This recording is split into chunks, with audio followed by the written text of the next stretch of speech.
Hi, so today I'm going to show you how to set up an e-refund. The e-refund is great because you don't have to wait for a paper check in the mail. You can sign up for these electronic refunds via the student portal, and refunds will be issued approximately 10 business days from the disbursement date. So I'm going to show you how to simply and easily set up the e-refund.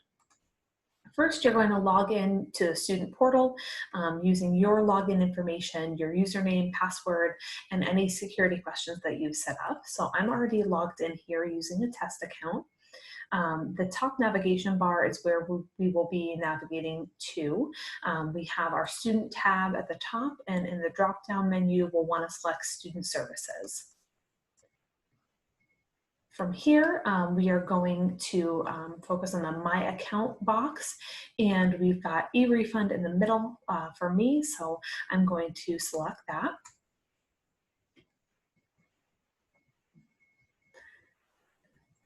And once that's selected, and we are on a page where it shows us a lot of different options: My Account, Make Payment, Payment Plans, Deposits, and then also e-refunds, which is what we're going to do today.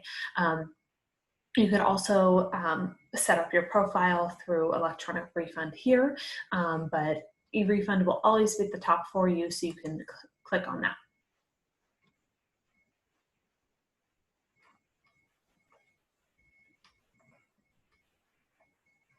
So we will want to select and set up a direct deposit account.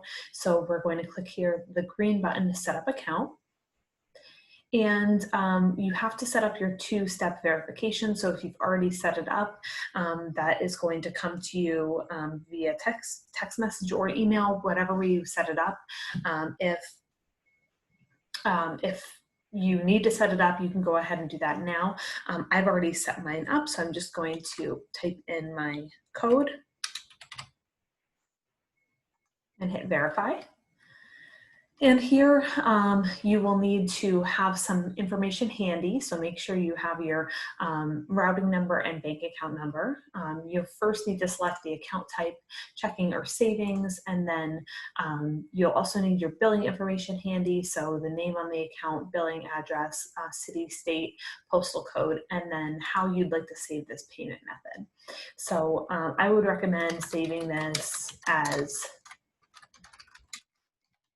checking account, or let's say PNC checking account, something specific and not as general as the example they have here, like my checking. So I'd make sure to save it as something that's unique.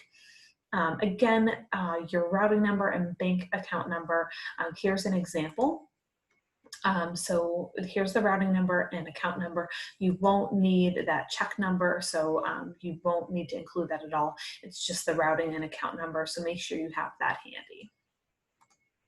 And once you've imported all of that information, you should be all set to go with the e-refund.